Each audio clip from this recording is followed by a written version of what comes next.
Mrs. Marcos, what about my family? Remember, my mother wrote a book about your early childhood life, and you didn't have a good reaction to it at the beginning.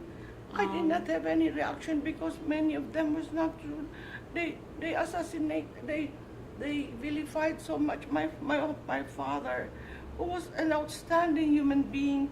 When my mother died, his second wife, he took good care of us and concentrated with his family.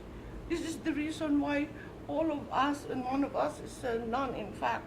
That is why even when I was at the verge of dying, coughing blood in the trial, and they were giving me medical severance, I rejected medical severance. I said, more than life, I value vindication and the truth. Money and power you take with you only up to the grave, but truth and honor you take with you beyond the grave unto infinity. My father was of the three brothers, he was the only doctor of laws.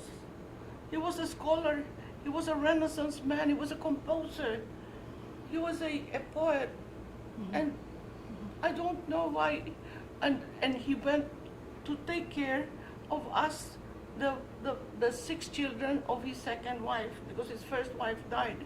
And we were 6.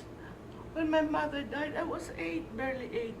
And the youngest was 4 months. And my father, at that point in time, one of his, when I was born, the mayor of Manila was Romualdez. Justice of the Supreme Court was a Romualdez, a brother of his. There were 3 Romualdezes, all lawyers, but my father was the only doctor of laws. And my mother and father felt that if they were to come back after martial law was declared in 72, that they would be arrested. They have no doubt about that. And also for me as well, they were worried about me coming back at that time. I do not know why they were thinking that way, because Veronica Pedrosa was a very good friend of the family, of the Romualdez family. I don't know, I have no, even those people who wrote against me, I was always nice to them. I have no ill feeling with anybody. I don't take, even when they say something wrong about me, who was by the bedside also of Mrs. Ramos and my niece Betsy, I was the one there. Even those, anyway, if I am at peace with the truth, even they say, Imelda, you're cross-eyed. What I will do is, I will look at the mirror, I'm not cross-eyed, the truth is still with me. I'm not angry with the person. I am sorry for them for not seeing the truth.